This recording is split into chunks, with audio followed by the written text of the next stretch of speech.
శ్రీదేవి భాగవతము. సూతుడు సౌనకాది మహామునులకు దేవీ భాగవతాన్ని ఇలా వివరిస్తున్నాడు. అదేవిధంగా వశిష్ఠుడు జనమేజయుడికి ఇలా చెప్తున్నాడు. మదోన్మతుడు మహిషుడు తన క్షుద్ర కార్యక్రమం ఆరంభించాడు. తామ్రుడు కోశాధిపతిగా, అసిరోముడు ఉదయర్కుడు, బిడాలుడు భాష్కరుడు, త్రినేత్రుడు కాలబంధకుడు దండనాయకులుగా, చిక్షురుడు సేనాధిపతిగా భూమండలం మొత్తం ఆక్రమించాడు. రాజుల్ని చంపేశాడు. లొంగిపోయిన వాళ్ల వద్ద పన్నులు వసూలు చేశాడు. బ్రాహ్మణులు అతని అడుగులకు మడుగులు వత్తాల్సి వచ్చింది. చివరికి యజ్ఞాల్లో భాగం కూడా పుచ్చుకోసాగాడు. అంతటితో ఆగకుండా స్వర్గంపై దండెత్తాడు. ప్రపంచమంతా పరుచుకుని ఉన్న రాక్షసులందరినీ ఒకే సైన్యంగా చేశాడు. తమ విజయం కోసం యజ్ఞం చేయవలసిందిగా గురువైన శుక్రాచార్యులకు కబురు పెట్టాడు. ఇంద్రుడు కూడా దేవతలందరినీ సమీకరించాడు. గరుత్మంతుడి మీద విష్ణువు, నంది మీద శివుడు, ఎనుబోతు మీద యముడు, నెమలి మీద కుమారస్వామి, ఐరావతం మీద ఇంద్రుడు తమ తమ వాహనాలపై తదితరులు తరలివచ్చారు రణభూమికి. శివకేశవులకి మహిషుడికి బ్రహ్మాండమైన యుద్ధం జరిగింది. మహిషాసురుడు తన దున్నపోతు రూపాన్ని ధరించి విజృంభించాడు.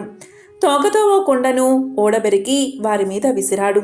సగంలోనే దాన్ని తుక్కు చేసేసి సుదర్శనాన్ని ప్రయోగించాడు.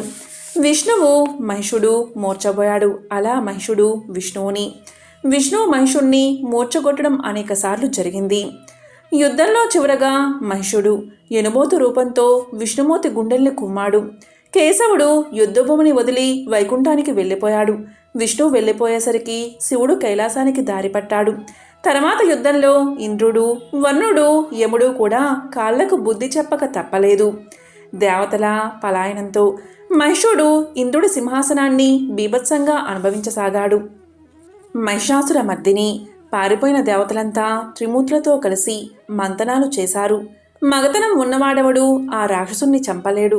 మనలో యుద్ధాలు చేసే ఆడవాళ్ళు ఎవరున్నారు? మన పెళ్ళారెవరూ కూడా మనతో యుద్ధాలు చేయడానికే తప్ప ఇలాంటి యుద్ధాలకు పనికిరారు. ఇక పరాశక్తి శరణు. మనమంతా మన తేజస్సుల్ని ఆవిష్కరిద్దాం. మన ఆయుధాలన్నీ ఆమెకు సమర్పించుకుందాం. ఆవిడే వాణ్ణి అంతం చేయగలదు అన్నాడు మహావిష్ణువు. అతనింకా అలా అన్నాడో లేదో, బ్రహ్మ నుంచి ఎర్రతేజం, శివుడి నుంచి తెల్లతేజం, విష్ణువు నుంచి నీలతేజం వెలుగుపడ్డాయి. అనంతరం ఇంద్రాది దేవతల నుంచి కూడా తేజస్సులు బయటకొచ్చాయి. అన్ని తేజస్సులు కలిసి ఆ వరమహాలక్ష్మి లాంటి అవతారం ఆవిర్భవించింది. శివతేజంతో ఆమె ముఖం తెల్లగా ఉంది. యముడి తేజంతో సుదీర్ఘ కేశపాసం నల్లగా, నున్నగా నొక్కులు తీరింది. అగ్నితేజంతో 3 కన్ను ఏర్పడింది. ఆ కళ్ళు 3 ఎరుపు, తెలుపు, నలుపు రంగులో ఉన్నాయి. ఉభయ సంధ్యల తేజస్సుతో మన్మధుడి కళ్ళు లాంటి కొనబొమ్మలు ఏర్పడ్డాయి. అలాగే వాయుతేజంతో శుభప్రదాలైన చెవులు ఏర్పడ్డాయి. కుబేరుడి తేజంతో ముక్కు వచ్చింది. దక్షుడి తేజంతో దంతాలు ఏర్పడ్డాయి. అరుణుడి తేజంతో కింద పెదవి, కుమారస్వామి తేజంతో పై పెదవి అమిరాయి. విష్ణుమూర్తి తేజస్సుతో 18 చేతులు, వసుల తేజంతో వేళ్ళు, చంద్రుడి తేజంతో స్తనాలు, ఇంద్ర తేజస్సుతో త్రివలి మధ్య భాగం, వరుణ తేజంతో తొడలు, భూమి తేజంతో నితంబం ఏర్పడ్డాయి. అత్యంత సుందరంగా ఉందామే. అతి మధురంగా ఉంది ఆమె కంఠస్వరం. అందమైన దయాదుక్కులతో దేవతల్ని చూసిందామే. అనంతరం విష్ణువు ఆనతితో దేవతలంతా తమ తమ ఆయుధాలను, నగలను, వస్త్రాలను ఆమెకు సమర్పించారు. విష్ణువు తన చక్రంలోంచి మరో చక్రాన్ని సృష్టించి ఆమెకు సమర్పించాడు. శివుడు త్రిశూలం ఇచ్చాడు. వరుణుడు శంఖమిచ్చాడు. అగ్ని ఒక శక్తిని ఇచ్చాడు. విష్ణుమూర్తి మళ్ళీ ధనుర్బాణాలు ఇచ్చాడు. ఇంద్రుడు వజ్రాన్ని, యముడు కాలదండాన్ని, బ్రహ్మ కమలమును సమర్పించుకున్నారు. కాలుడు కత్తిడాలు ఇస్తే వరుణుడు పాసాలను ఇచ్చాడు. విశ్వకర్మ కరువైన గండ్రగొడ్డల్ని ఇచ్చాడు. కుబేరుడు మద్యంతో నిండి ఉన్న పాత్ర సమర్పించాడు. వరుణుడు మంచి పద్మం ఇచ్చాడు. తృష్ట కౌముదికి అనే గద ఇచ్చాడు. దానితో పాటే దుర్భేద్యమైన కవచం, వస్త్రాలు కూడా ఇచ్చాడు. సూర్యుడు కిరణాలు ఇచ్చాడు. అన్నిటినీ ధరించింది భగవతి. మహాలక్ష్మి త్రిభువన మోహిన్లా అవపిస్తున్న ఆమెకు చోతులు జోడించి నమస్కరించారు దేవతలు. కళ్యాణమూర్తి, దేవి, శాంతివి, పుష్టిమైన నీకు నమస్కారం. భగవతివి నువ్వు, దేవివి నువ్వు, అంబవి, ఇంద్రానివి నువ్వు, కాలరాత్రివి నువ్వు, నీకు నమస్కారం. సిద్ధి బుద్ధివే నువ్వు, వైష్ణవి నువ్వు, నీకు నమస్కారం. అయినా మాయా నిన్ను తెలియలేదు. భగవతి శివ నీకు నమస్కారం తల్లి, మాకు శుభం ప్రసాదించు, శత్రువుల్ని రక్షించు, నీ తేజస్సుతో మహిషాసురుని హతమార్చు, వాడు దుర్మార్గుడు, మహామాయావి, స్త్రీ చేతిలో తప్ప చావులేదు వాడికి, వరగర్వంతో మదమెక్కి ఉన్నాడు, దేవతలను వేధిస్తున్నాడు, నానా రూపాలు ధరిస్తున్నాడు, లోకనాశకుడు వాడు. అమ్మా నువ్వొక్కర్తవే మాకు శరణ్యం, రక్షించుదేవి నీకు నమస్కారం అని స్తోత్రం చేశాడు. త్రిమూర్తులు కూడా వాడికి భయపడుతున్నారా అంటూ నవ్వింది భువనేశ్వరి. వాణ్ణి నేను చంపేస్తాను అని గర్జించింది మహామాయ. దిగంత వ్యాప్తంగా అట్టహాసం చేసింది పరాశక్తి. పరాశక్తి చేసిన అట్టహాసం మహిషాసుడి చెవిన పడింది. ఉలిక్కి పడ్డాడు. ఏమిటా శబ్దం? ఎవరు చేశారా ధ్వని? వాళ్ళెవరో వెంటనే పట్టుకురండి, వాళ్ళని చంపేస్తాను. దేవతలు నాకు భయపడి తోకముడిచి పారిపోయారు, వాళ్ళింత ధ్వని చెయ్యలేరు. రాక్షసులు నా వాళ్ళు ఇలాంటి పనులు చెయ్యరు. మనుషులకంత బలమే లేదు. మరి ఎవరిది ధ్వని? వెంటనే వెళ్ళి బంధించి తెండి. మీ వల్ల కాకపోతే వాళ్ళెవరో తెలుసుకురండి, నేనే వెళ్ళి నరికేస్తాను, వెళ్ళండి అని ఆజ్ఞాపించాడు మహిషాసురుడు. ధ్వని వచ్చిన వైపుగా కదిలారు భటులు. వారికి కనిపించింది శ్రీ మహాలక్ష్మి.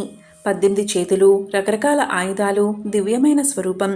ఒక చేతిలో మద్యపాత్ర ఉంది. అందులోని మద్యాన్ని పదే పదే తాగుతుందామే. ఆమె ఆకారాన్ని చూడ్డం, రాక్షసులకు గుండెలు చెదరడం, వెనక్కి తిరిగి పరిగెత్తడం ఏకకాలంలో జరిగిపోయాయన్నీ. పడుతూ లేస్తూ మళ్ళీపోయిన బంటు రౌతులు మహిషాసురుడికి చెప్పారు. అయ్యా, ప్రౌఢ వయసులో ఉన్న ఆడదండయ్యా, ఇంకా పెళ్లి కానట్టుందండయ్యా, అదే పనిగా కళ్ళు తాగుతూ పిటపిటలాడిపోతుందండయ్యా. ఏమందం కానీ మనసులా లేదండయ్యా, మన రాక్షసుల్లాగా లేదండయ్యా.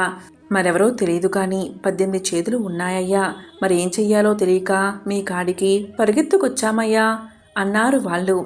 విన్నాడు మహిషుడు. నవ్వాడు వికటంగా. మంత్రిని పిలిచాడు. ఆ ఆడదాని గురించి వింటుంటే మనసు లాగేస్తూ ఉంది. ఆమెను పెళ్లి చేసుకోవాలి అనిపిస్తుంది. వెళ్ళి మాట్లాడండి, నా గురించి బాగా చెప్పండి. వినగానే ఆమె స్వయంగా వచ్చి నా సందిట్లో వాలిపోవాలి, వెళ్ళండి అన్నాడు మహిషుడు. మంత్రి కొంత సైన్యాన్ని తీసుకుని మహాలక్ష్మిని దర్శించాడు. మహిషాసురుడి గురించి చెప్పాడు. నువ్వు వచ్చినా సరే, ఆయన్ని ఇక్కడకు రమ్మన్నా సరే నీ ఇష్టం, మా దొర నిన్ను పెళ్లాడాలి అనుకుంటున్నాడు అని చెప్పారు. విన్నది అంబా.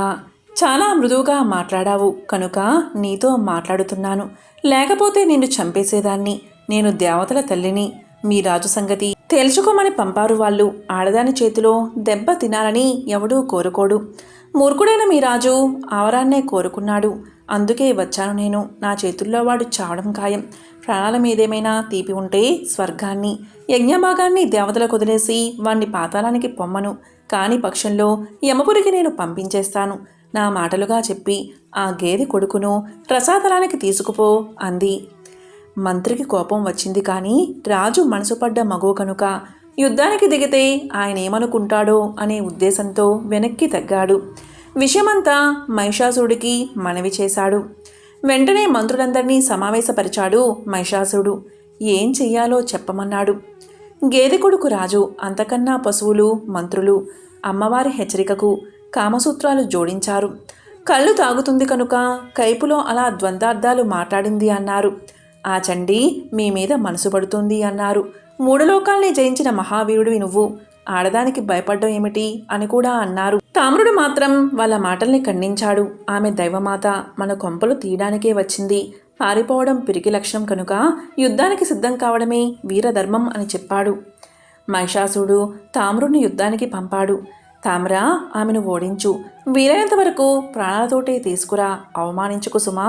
నా మీద కామంతో వచ్చిందో యుద్ధానికే వచ్చిందో తెలుసుకుని మరీ యుద్ధం చెయ్యి. 18 చేతుల ఆడదాన్ని ఎప్పుడూ కనీవిని ఎరగం, జాగ్రత్త అని హెచ్చరించి మరీ యుద్ధానికి పంపాడు మహిషాసురుడు. ఈ విధంగా సూతుడు సౌనకాది మహామునులకు దేవీ భాగవతాన్ని వివరిస్తున్నాడు. ఓం శ్రీ మాత్రే నమః.